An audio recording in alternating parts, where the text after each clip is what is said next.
The two things that every intern said, first of all, it sucks getting up and having to be at work ready to go Right? at 11 a.m. They're like, that's ridiculous. Yeah, like that's real life. The second thing was like, it sucks working in the heat. You just sweating all day. That's all there is to it. So it's the elements and the time they had to get up. No, it's true. I'm up at 5:30 Yep. and doing my thing, and then at 7 o'clock, I'm in the house yelling at everybody. I'm like, all right, let's go. What the hell? And they're all, oh, Dad, it's so early. I'm like, guys, Oh, what are you talking about? Let's make it happen. And I get it as a teenager or 18 to 24-year-old. You want to sleep till 9 or 10, but that doesn't happen in my house. 10, 4. What's going on, L&M family? I got a little bit of stinky news to break to you. Our co-host Renee will be cashing in on a whole bunch of overtime this summer. So let's wish him well. I'm going to do my best to keep this boat afloat. Now, let me tell you about today's guest. He's a bit of a unicorn. How many third generation plumbers do you know? And if you know one, are they also a social media influencer? How about a beekeeper? And is he or she also a cinematographer? My guess is negative. Well, we managed to borrow some time from Mr. Bob Baker, who hails from Alberta, Canada. Shout out to Canada. Not only is he a third generation plumber, but his boys will carry the torch as the fourth generation of bakers in the plumbing industry. Over the next 50 to 60 minutes, we touch on Bob's plumbing lineage, his commitment to upskilling, his view of this amazing world, and he gets super vulnerable by sharing a major learning and misstep he experienced. Man, it's going to be good. Before we dive into this conversation, I want to remind you these episodes are commercial free, except for when you got to listen to me, of course. If you're ready to pitch in and keep us commercial free, hit us up at patreon.com/learnings and missteps. You can make a custom pledge or select one of our 4 membership levels and get you some exclusive, behind the scenes, fans only content. Either way, you're appreciated. Thank you for tuning in, and let's do it. Here we are with Mr. Bob Baker from Alberta, Canada. How's it going, Mr. Bob? It is fantastic. It's a beautiful day up north. Yes, it is. And what's the temperature like? I see you look like you got a hoodie on. Is it cool up Uh, there? yeah, the mornings, like everywhere else, I suspect the mornings are cool. So it's about 6 degrees Celsius up here. It'll get up to about 22, which is about 70. So our summers sort of range between 55 to 80, and so the mornings start off a bit cool. I was actually, if anybody follows me on the old Instagram or LinkedIn, you'll know I had to feed some goats this morning and some chickens and check in with the bees. The So bees. I saw your video about the bees. Is that a new endeavor that you took on? yeah, this is my third year. Okay. So the first year I just had a couple of hives. Last year I had 8. This year I have 10. The whole focus of this year is to get them to survive the winter, which is the ultimate challenge up here in Great White North. So how do you do that? Like you cover them up or a dome or something? Yeah, they're amazing creatures. Like they'll keep their inside about 35 all by themselves.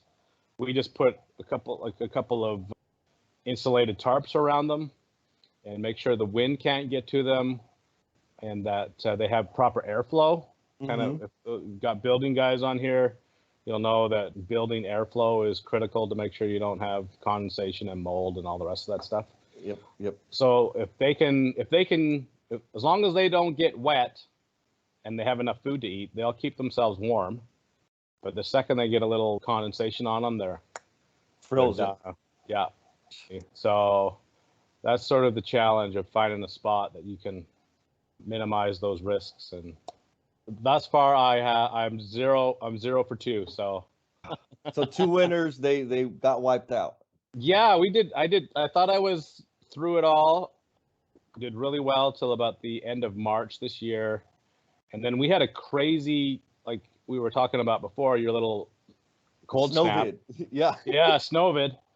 While our snowvid was minus 45, which is also minus 45 Fahrenheit, and it lasted 2 weeks, and they didn't make that one. That And we is were, and I didn't crazy. have any chance to look after them because we were so busy saving the world, basically, because it was so bloody cold. None of them made it through that one. So Oh, that's rough. say li- Yeah, yeah. Negative 45, like, holy hell, I'm glad you made it through that. That's seriously. crazy. It usually, when it hits that, it's kind of like your snowvid, where it's, like 3 or 4 days of ridiculousness, and then God in heaven's like, all right, I'll take the clamps off and let you guys breathe again. But anyway, up here it was a solid 13, 14 days of that, and my truck never shut off. We ran like crazy, and we're still dealing with the issues that it caused 3 months later. So it's bananas when it gets that cold. It's inhumane for anybody. So That is the appropriate word, inhumane. And so that generated a whole bunch of business for y'all.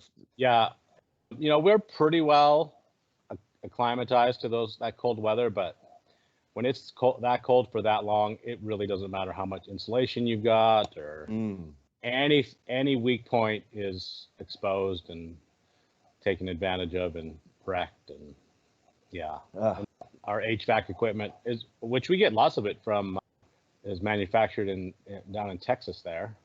Yeah. And so I actually spend a few dozen hours a year on the phone with tech support down in Texas for some of the equipment that we deal with, and it's just not designed for, and I don't know how it could be for those type of temperatures. It's just awful. It's good. It feeds my children, so I guess I can't complain. Although I do bitterly. I can't complain, but I do every chance I get. Every chance I get. I swear about it. Oh, I hate this. I need to move to Texas or somewhere. Negative 45. I can't even Negative 45. Imagine. No way. You walk out in the morning and you just, like I said, you should be a baby doctor so that you don't have to deal with that stuff. So Bob, what do you want the L&M family to know about you? Well, like you said, mostly I would like, probably the reason that you contacted me in the first place. I'm a tradesman. I'm a third generation. My grandpa started the company, my dad, and then myself. We're plumbers and gas fitters. I found out that gas fitter really isn't a thing in the States per se. But because we deal with so much heating up here, gas fitting is actually a certified and ticketed trade up here. So there's 2 licenses, gas fitter 1 and gas fitter 2, or A and B is what they call it up here. And basically, if you're a gas fitter A, you can work up on anything over 1 million, and obviously under 1 million BTUs. And if you're gas fitter B, you're cut off at 1 million BTUs is what you're technically allowed to work on. We're pretty proud of our history and our legacy. Most of our hashtags and that sort of thing are related to 1956. That's when my grandpa started it. He was a World War II vet. He actually was an airplane mechanic. Worked on the planes that fought in the Battle of Britain, which the Hawker Hurricanes and that sort of thing. I do find it interesting that when he finished the war, or when the war was over, they sent him to Rehab. And just by the look on your face, Rehab has a different connotation today. Yes. But it was literally called Rehab, and he went to learn how to be a plumber. And that was in Ontario, on the eastern side of Canada, and then he moved out here to Alberta to start his little company, and I guess, as they say, the rest is history. What's the name of the company? Baker Plumbing and Heating. We were, thought long and hard about what we were going to call it, and late into the night, we decided just to use our name. Well, it's a strong name, for sure, and that's a beautiful history. So Grandpa started the business, and yeah, I did kind of get like, whoa, rehab, because in the States it does mean something different. In fact, I can't imagine it was just a Canadian initiative. I bet you, I don't know this, but I would bet you that although your military is different than ours, certainly today it is. Sure. It wasn't considered or isn't considered up here sort of a career path per se. You know, you can serve in the military and they'll help you with school and stuff, but once you're done your school, you're sort of, you know, off your own devices or whatever the case may be. There's very few career military up here. Down there, I'm sure that's a viable and honorable career path to take. No, definitely. In San Antonio, we've got a whole bunch of Air Force bases. I mean, Yeah, the numbers dwindled a bit over the years, but we do have a lot of people that make careers out of serving in the armed forces. And I guess when you said rehab, that would be a reference to prepping people to go back out into the civilian world. So yeah. we do have programs now that help veterans transition back into industry. So it sounds like that's a similar. I guess in my head that would be closest to it, because when I hear rehab, I hear, which is not a bad thing, and that, you know, my reaction to it is an indicator of how much work is left to do around it. But when I hear rehab, I'm thinking recovery from addiction, Yeah. or recovering from mental emotional trauma, which is not a bad thing either. Actually, that's a pretty damn good thing. It just has this connotation to it that's not celebrated. And it's the same, like it's no different up here. When I saw the picture, we were going through some stuff and saw his class photo, and it literally, you know, class of whatever it was, 1951 rehab. I'm like, rehab? Oh, you The have to hell? say. What the hell is going on there? Like you just said, it just, you know, drums up images that aren't necessarily positive. Yeah, so he went through that, got his trade certificates, came out here to Alberta, worked for a company out here for a couple of years, and then started off on his own, started his family. And all four of his sons got into the trade, but only two of them went, you know, turned it into careers. One of them was my dad. He ran it for 25 years or so, and then I've sort of been at the helm since about 2000, I would say. Okay. Ooh, Got you got some time on it. Yeah, I got my ticket in 96 and then sort of did the same thing, worked for him for a couple of years, started my own show, mostly for tax reasons. Sort of went gangbusters, and, you know, had some learning experiences along the way, and it's sort of morphed into what it is now. It's family run, family owned, and we do everything from drains to furnaces to a little bit of air conditioning. We don't do much of that up here, but people up here are getting more and more spoiled, so they like to have their air conditionings for the 6 days they need it up here. And that's not even a joke. Like there's literally maybe, you know, 8 to 10 days a year where you're like, holy hell, it's hot. I should get an air conditioner. Yeah, and it goes drop 10 grand and for 6 days. Yeah. It's interesting how we start believing these pleasantries are necessities. Well, and the marketing campaigns are fantastic, right? Where everybody's like, I gotta have that. Yeah, My life isn't complete unless I have that. So definitely. Yeah. So what was it like as a young Bob? How early or how young were you before Grandpa and Dad took you out and put some wrenches in your hand? You know, my earliest memories were riding in my dad's truck. Oh, wow. Going out to, you know, my main job as a little kid was rolling the putty snakes for the sinks, dressing out lavs, putting the taps on as tight as I could, you know, Nice. cleaning up the job site. Then, you know, I started soldering. It was terrible. I think I did my first shower valve when I was like 8 or 9, And I told my dad not to. I said, listen, this is mine. I'm doing it. Don't touch it. I installed it, turned on the water, and every single joint leaked all over the place. That's awesome. Yeah. So forever. I mean, Yeah. when I say I've been plumbing forever, in my, you know, mental scheme of things, it's been forever Oh, that I've wow. done this. So, and I don't regret any of it. It's been fantastic. Is there like a particular time of year that like the weather just reminds you, man, I remember back when I was working with dad or working with, did you get a chance to work with your grandfather? I did. Yeah. Awesome. Yeah. Honestly, probably the winter, Yeah. because, winter was sort of all hands on deck. Lots of people around this neck of the woods head for greener pastures over the winter because it's freezing up here, Hawaii or Hmm. Florida or wherever the case may be. But for the bakers, it was the harvest time, really. I like Put that. it put it in farmer terms. And so, yeah, we would be up and out working, fixing furnaces and frozen water lines and frozen septic fields and whatever the case may be, for pulling I do have vivid memories of pulling wells by hand, because that's how we did it back then, Oh and man. having my hands freeze to the pipe as you Stuck. know, yeah, you're like this and you pull it off and then you grab anyway. The winter time, it's like the really cold, miserable times are the most memories I have of working with my dad back in the day.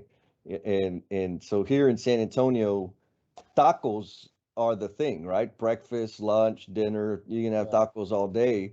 So we prep up some tacos, head out to wherever we're gonna, where it was a subdivision or a house or whatever. And the first thing we did, he's like, all right, make sure to keep the tacos warm. The way we did that is we popped open the hood and set them on the carburetor box, right? Close the hood, and that would keep them nice and warm. We'd get set up and get everything shook out, grab a taco, and then go to town.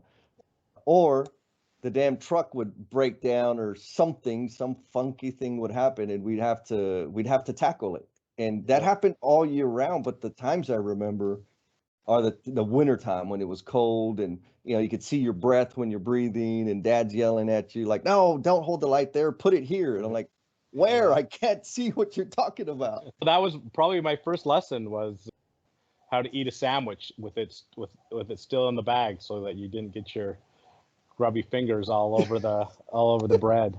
That's an Yeah, important lesson as a plumber. that was the trade lunch. That's what he would, Hmm. no, no, don't take it out. You just roll it back. Good stuff. So you're on social media. I know you're on Instagram. I know you're on LinkedIn. Are there any other outlets you use? Not really. I mean, most of those two link to our and update automatically our Facebook page and our Twitter and that sort of thing. But there isn't any quote unquote exclusive content anywhere else. You know what I mean? You're Yep. not missing anything. I want to make sure we put the links in the show notes so that people can access it. And I mean, especially your videos. The videos, uh, they're entertaining, but they're also Good. educational. Like they do, I swear, when I'm watching, I'm like, man, they're exciting. And what I mean by exciting, like it makes me want to do the work. And I'm sure y'all are experiencing the same thing we're experiencing down here, where we just don't have enough people to do the work that needs to be done. And so when it comes to like recruiting, highlighting, celebrating the careers in our industry, I think your videos do an exceptional job of that. And then you Wow. have some cool stuff, right? Like the nature stuff. I love that too. Like, man, this is super cool. Well, first, let me say thank you. It's just sort of what I guess I've just tried to incorporate everything I like. Hmm. I love good music. I always have. Back in the day, when we would rough in a house, we would take some boombox and turn it up to 27. Yep. And you can't do that anymore, but like because everybody has the headphones, Yep. but it was cranked. So those sort of songs remind me of working with my dad, or Mm. some pleasant memories there. And we just sort of film what we do, whether it's it's interesting the comments you get. Some people are like, oh man, that would never pass code, or Yeah. yeah, you're like, that's fine. I mean, I'm not here to, I mean, we're as real as it gets, right? Like, this is, Yep. sometimes we mess it up. Sometimes we do a great job. Sometimes we're limited by the budget of the client. This is all I have, $85. What can you do for 82? I'm like, oh, okay, well, this is what we can do to make it work. And it's not necessarily the best way, but it's functional. So we've tried to, incorporate that in what we do. And you would know this, part of the downside of looking at crap all day and hot boiler rooms and whatever is you sort of lose focus on how amazing the world is. If you did that, if you worked all day and then you watched the news all night, like, I'm not sure why, there's just so much negativity going on in the world right now. So we've tried to focus on the stuff the things that I enjoy about the mountains, and, even the city, how it's lit. Those things just take a moment to say, you know what, it isn't actually that bad. Yes. Life is fantastic. And if we take a couple moments to pull back and take a deep breath, it's for me anyway, it's a cathartic exercise that does me a world of good, because it's a stressful life no matter what. Mm-hmm. And I'm not saying it because I'm a plumber or whatever, but I mean, everybody has their own stresses. So however you deal with that, for me, it's fantastic.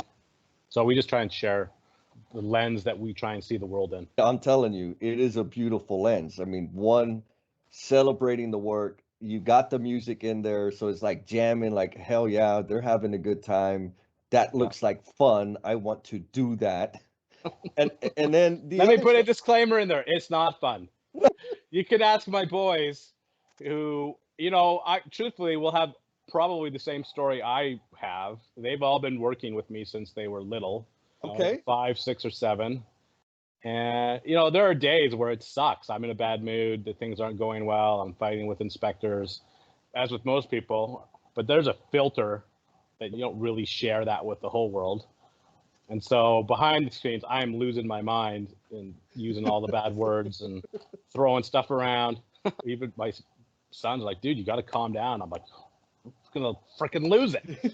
And so the only caveat to what you see there is we do try and make it look fun and try and put on a good show and a good face for our trade and our business and whatever. But it's like I say to my own family, 300 feet in the air, my family and my life looks fantastic. It's idealistic. It's, you know what I mean? It's beautiful. But when you get out in the trenches, like, there's real bullets flying around and, grenades going off. Like, it's real life. We try and make it a, halfway decent mix between the two.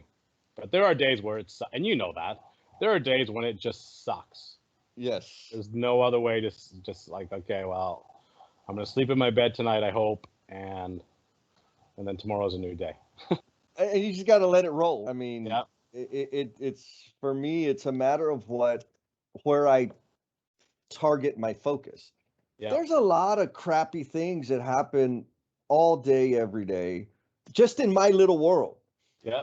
And I can choose to focus on that. And all that's going to do is piss me off and drag me down. Yeah. I can choose to follow people on all this social media stuff that bitch and complain all the time. Or I can choose to focus on the small wins, choose to focus on the deep connections, and choose to follow people that are contributing a positive message to the masses. It's all entirely within my control. Because, working, fixing, repairing things, it's not always easy. No. There's 1,000 challenges, as you know, right? From Yes. supply chain to engineering to whoever installed it last to the angry customer that's thinking that you're either doing them a disservice. And The you pitfalls are mentioned never ending. Yeah, no, there's plenty of landmines out there to deal with, and learning how to absorb that and continue forward is a real skill. So you mentioned your boys. Your boys are working with you, is that correct? Yeah, so there's Isaiah and Peter, Okay. and I'll just clarify. Lots of people think I named them the biblical names because I'm deeply religious. I will just say that Isaiah is named after Isaiah Thomas, the basketball player who played for the Detroit Pistons. Mm-hmm. Number 11, who is my favorite player, and Pete was named after Pistol Pete. So you're a basketball fan. I'm Okay. a basketball fan, yes. So we'll clear that up. But Isaiah's 24 and got his journeyman license, his plumbing and gas fitting, just in January of this year. So Nice. yeah, he's a full-fledged journeyman. Pete is halfway through, so he has another couple years left. So he's 21. I suspect that he'll finish his ticket here in the next couple. That's the path that he's on anyway. Good. So we're now into officially with Isaiah graduating our fourth generation. Super excited about. It's been fascinating to me to see my boys try and navigate their own worlds in today's society. They didn't do really well in school, not that they were bad students, but there were some struggles there for sure. But it's been interesting to see them grab onto this plumbing thing. And honestly, I can see where they'll be better at things than I am with the way they think and the way that they handle problems and situations. And then things where I'm like, well, you know what, this is going to be a weakness for you, so you better spend some time on this.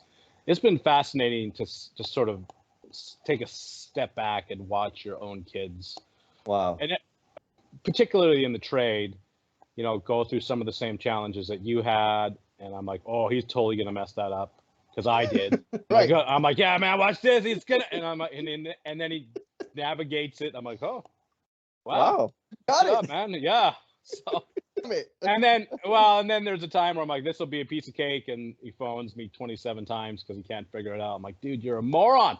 How come you can't figure this out? It sort of speaks to me how everybody's different, even if Mm-hmm. you're in the same family, you know what I mean, and share many of the same experiences.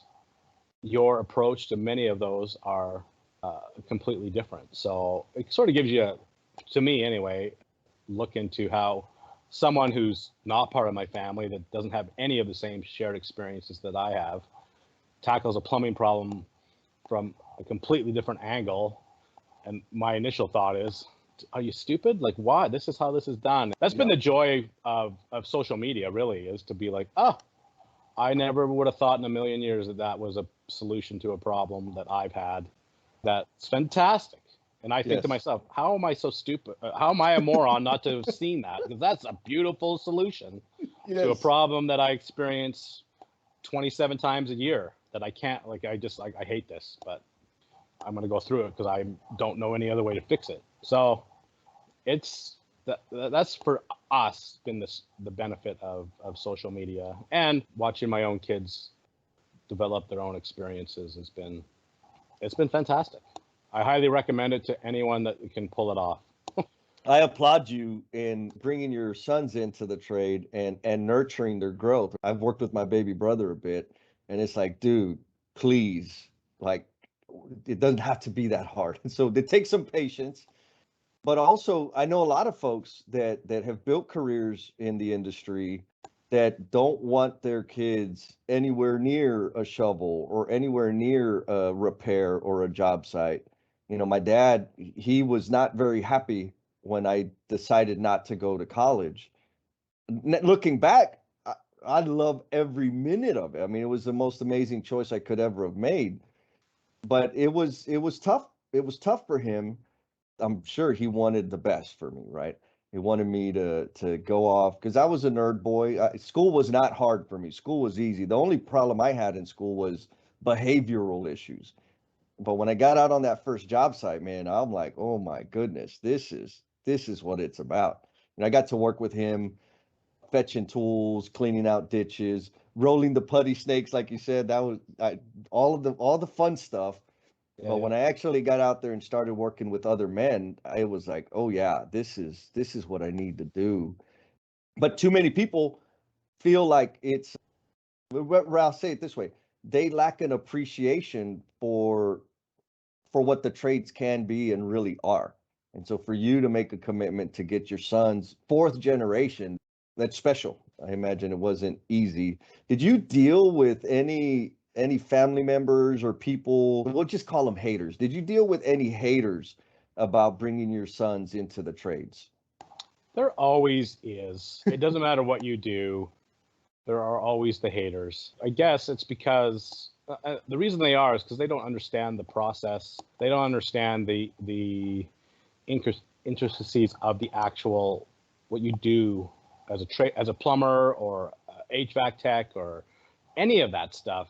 I mean, they literally think that I clean toilets all day. Yep. Or you know what I mean? Or yeah. I change sink cartridges all day long, which any middle-aged dad can do. They're like, how can you do that? That's so boring. I'm like, you know what, that just speaks to your ignorance of what I do. I mean, when you work on electronics, everything is electronics these days, whether it's a boiler or a furnace to the laser censored taps that we deal with these days. Oh God, yes. Right? Like the challenges truly never end and aren't going anywhere. I had a conversation with their high school principal, and he's like, this is where I think they need to go. And I'm like, that's fine. We're going to let them decide what they want to do for themselves. But you guys as educators are doing a bad job. You guys need to emphasize the trades. And he literally, this is the exact quote. He's a super good guy. I've worked in his house. He's the principal. We have a good relationship, so I'm not bagging on him. But he's like, no, Bob, we have the plumbing trade covered. Come down to the shop and I'll show you what we have set up for our plumbers. I'm like, okay, cool. And we literally walk in there and he has a toilet and a sink, and they're practicing roughing in a toilet and a sink and a vent. And I'm like, dude, that's the problem. Is that's what you think plumbing, like you think it's covered. If you can glue two pipes together and make sure the flow goes the right way and understand what a toilet does, not how it works, but what it does, cross yourself over because you know what plumbing is. And so how do I explain, 40 years of trade experience into a way that makes it appealing and passionate? And I think you spoke to it at the beginning. We've tried to incorporate that into our social media. You can look through all my videos and there's probably one toilet every 2 weeks. The rest of it's, all kinds of crazy ass crap that I get called at every single day and deal with. So it's an amazing array. The trade world is an amazing array of problems that need to be solved. And it's not toilets and sinks. It's part of it.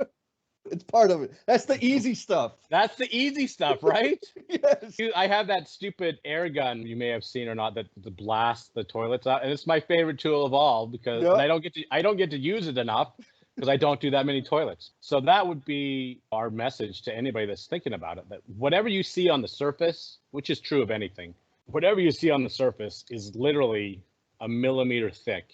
And if you want to get involved with that and be part of that, then it is unfathomable how deep it goes and how complex it is and how involved you can get into it if you truly have a passion for it. It's like there's the opportunities are only growing. I think, and you won't see this on any newscast anywhere, that the trades are the only growing industry. Oh man, when I was 18 years old, I graduated high school, decided to work in the trades. I had the fortune of working with some great mentors, and Johnny Martinez was the first journeyman plumber that wasn't my dad or wasn't part of my family, because we have a few plumbers in the family. And he took to me and he said, hey man, here, you need to fill this out. I said, okay, whatever. I didn't know what it was. I just filled it out. He made me buy a tool every week. If I didn't show up with a brand new tool on Monday, he would send me home. So of course, what would I do? I'd go and hit the 99-cent bin and come with a new tool until I couldn't, I had to start graduating, buying better tools.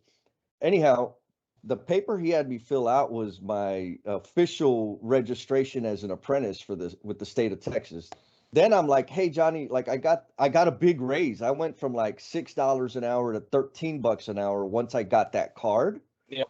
And I was 18 years old. So I'm like, I'm banking. I'm killing it. I'm going to be making all kinds of money. I noticed around me, most of my peers were like 12th year apprentice or helpers. Like they hadn't worked to get their journeyman or Yep. expand their knowledge. And so I said, hey, Johnny, I don't like, I think I can grow this career, but I don't really know how to do it. Do I have to be working as a helper for 20 years? He's like, no, dude, you got to find an apprenticeship program. So he helped me do that. I found an apprenticeship program, and it was like the first like orientation or something, and they showed some figures. It's in the state of Texas, the average age of a journeyman plumber back in 1995 was like 48 years old. Yep. And for every one that's going out, there's less than 25% coming in, Yep. meaning, right, Yep. there was just not enough people coming into the industry. And Yep. it didn't take me a whole lot of complex math to say, holy hell, in 10 years, I'm going to be making a lot of money. And so, boom, I committed to it 100%, and it's not improving. The average age No. keeps going up, and the number of people keeps going down, and the volume of work, like construction. I mean, there's so much to it. Like you said, the complexity, right? There's enormous amounts of construction, commercial, industrial, residential construction going on right now. That's one end of it. Then we got to keep it working. Yep. Right? We got to fix it and we got to service it. Like there's so much opportunity out there. I saw a link was earlier today about the average wages of plumbers. I mean, I'm looking at it right now. The pay range in the States, anyways, is between $28 an hour and $46 an hour. Yep. Those are real numbers, and they're only gonna get higher. Yep. Now, to your point earlier, it's not always fun. The main thing, well, there's two big things. We started an internship program exposing high school students between their junior and senior year to come and work in the trades. And so we asked them, like, okay, at the end, right, when they're going back to school, what'd you like about it? What's the worst part about it? Because the plan was to grow that program, and they have. And the two things that every intern said, first of all, it sucks getting up and having to be at work ready to go Right. at 11 a.m. They're like, that's ridiculous. Yeah, like that's real life. The second thing was it was summertime, so our summers are warm. Like it sucks working in the heat. Like you just sweating all day. That's all there is to it. So it's the elements and the time they had to get up. And yeah, that sucks, but you get used to it. I mean, you adapt, you find your right flavor of coffee and keep on rolling. No, it's true. I mean, even now, Isaiah doesn't live in the house, live with us anymore. He moved out, which is great. But the other Nice. kids, I'm up at 5:30 Yep. and doing my thing, and then at 7 o'clock, I'm in the house yelling at everybody. I'm like, all right, let's go. What the hell? And they're all, oh, Dad, it's so early. I'm like, guys, Oh, what are you talking about? Let's make it happen. And I get it as a teenager or, a 18 to 24-year-old. You're like, I would love to, I get you want to sleep till 9 or 10, but that doesn't happen in my house very often. 10, 4. That's important. It's interesting because it's the same up here. I've done interviews for people that are my age that Mhm. are second year apprentices. And they're like, dude, Yes. I got to make $32 an hour. I'm like, well, the going rate for a second year apprentice is 24. Hmm. And they're like, well, but I got 30 years experience. I'm like, you know what? And I appreciate that, but that's not how this world works. Yep. And so I would recommend that you sign yourself back up and finish it because that's how you get paid. Unfortunately, and lots of people, like you say, try and circumvent that and just say, no, I got all the experience. I'm like, yeah, but first of all, you're not legally responsible for anything. Yep. That's how it works up here. As soon as you get your ticket, you can literally be charged with crimes Yep, same. and prosecuted if you do something stupid. Yep. If you're an apprentice, then it's my fault as your journeyman, right? It's like you say, it's how the world works. And the numbers, I think you said 48. Well, up here it's now 56 is the average journeyman plumber's age, and it's like it's like 6-1 now. One guy, 6 guys retire and 1 guy's coming in. Oh my goodness. Yeah. It's the opportunities, like the field is full and ready to harvest if you guys know how to work, is what I say to my boys.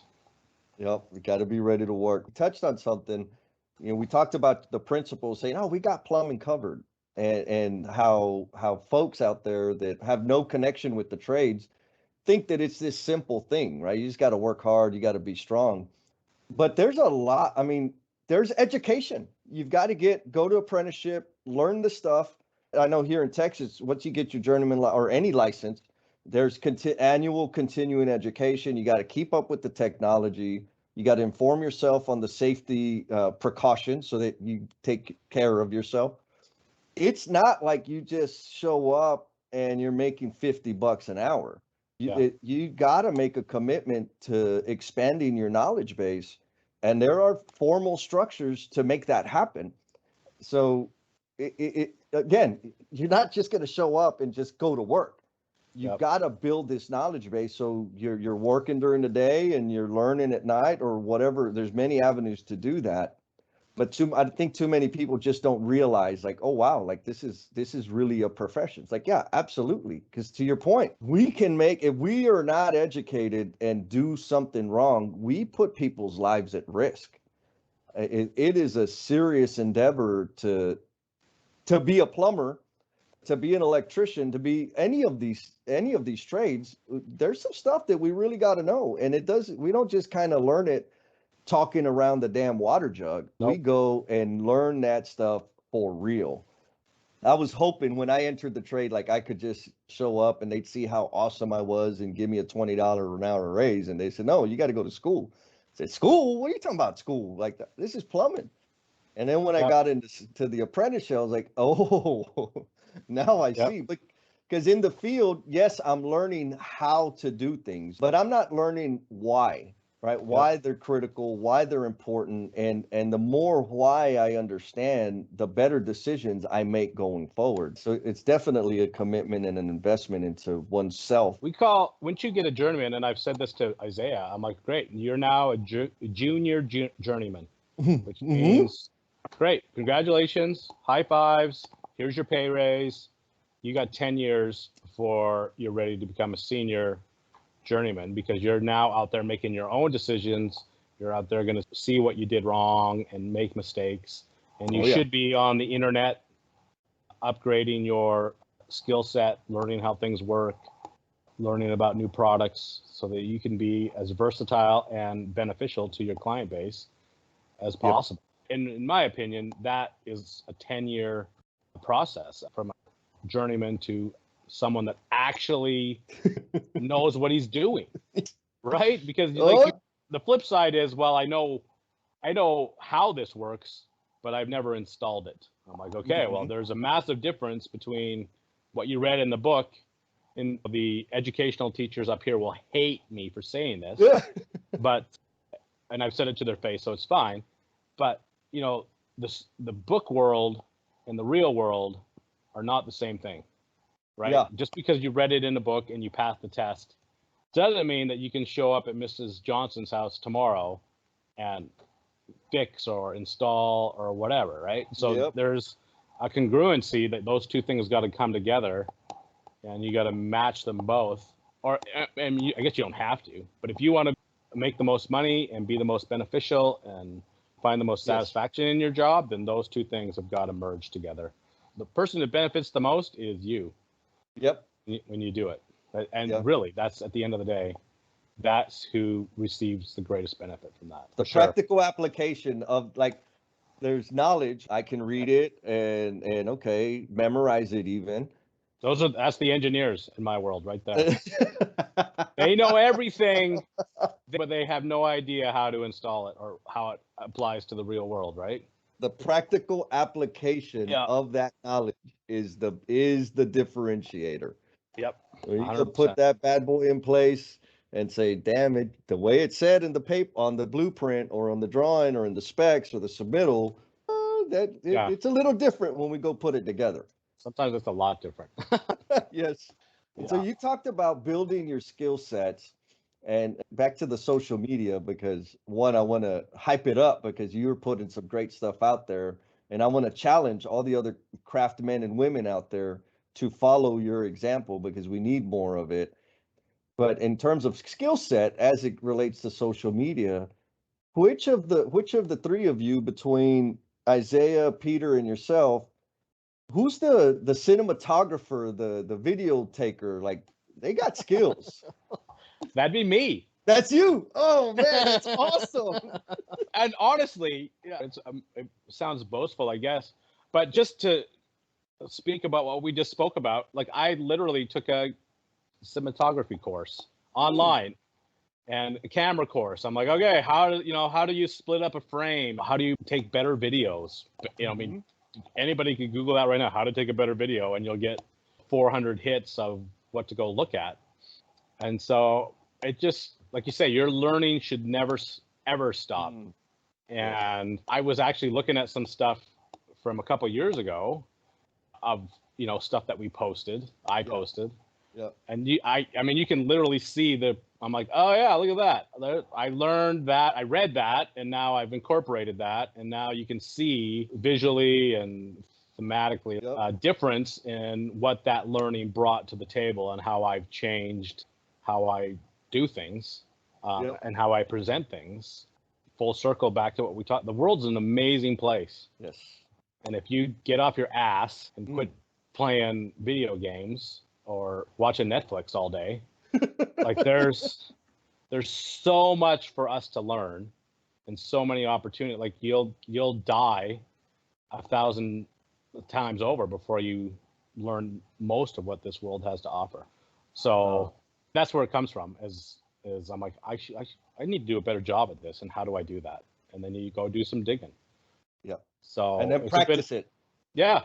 And then and that's, I mean, some of them are like, people like, oh, my kids or whatever are like, that's awful. I'm like, yeah, that didn't work out very good, did it? I'm gonna have to try this. I'm gonna try this time.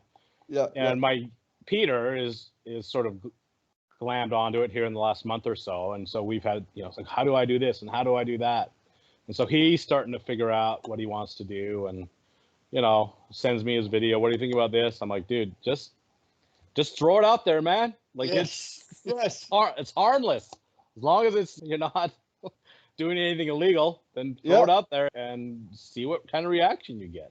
It's been a lot of fun messing with that stuff and a stress reliever, I guess, to share some of what we do. So speaking about learnings, things that you've learned over life, I'm going to ask you the deep question. What is the biggest misstep you've made in your life that's provided you the greatest learning? Man, there's been so many of them.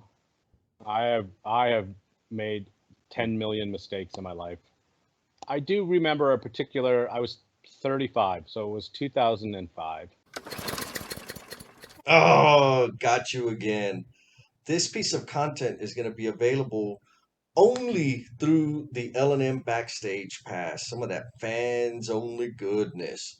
Check us out at patreon.com/learnings and missteps. You'll get access to this and all kinds of other sweetness.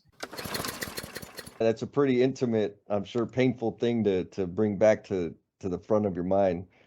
My condolences for your loss. But I think, be humble, keep two hands on the steering wheel. Like, it's so easy not to do that. It's so easy to start celebrating how amazing and miraculous Jesse is, and then boom, something comes and get me squared up again. Like, hey, dummy, don't forget, I wish I knew this earlier like in my 20s, even 30s, I undervalued the relationships that I had. And Yeah. so when things were going well, I was neglectful and maybe even abusive with the people that really cared about me. I took Yep. them for granted entirely. And then when I got those reality checks, I'm pissed because they're not there coddling me. Yep. Well, of course not, because I was a jerk to them. And it's those relationships, the relationships that we build that are going to get us through. They're there with us in the hard times, they're there with us in the high times. But in order to nurture those relationships, it takes humility. Love the answer, and I appreciate you sharing that with us. Man, you've lived a life. This is good. I can promise you, there's a Chinese curse that I learned about years and years ago, and it's "May you have an interesting life." It's Uh, a curse for sure. and I have lived a cursed life, according to the Chinese. I have anyway, because it's been a very interesting, wonderful, awful life, all in the same moment, for sure. Well, how do you intend, or what fingerprint do you want to leave on the world? I think it's starting to take shape. I think it's going to be the transfer of power and knowledge to my kids, Mm, and when my I guess just to touch on that one last time, when my dad passed away, the legacy that he left was fantastic. Like, he was a hardworking man. He wasn't a perfect man, but he was a hardworking guy and loved his family, and that's all that mattered. And when those walls started to cave in on his life, huh. that's all he wanted. Like, it was, I just want to spend time with my family. That's all that matters.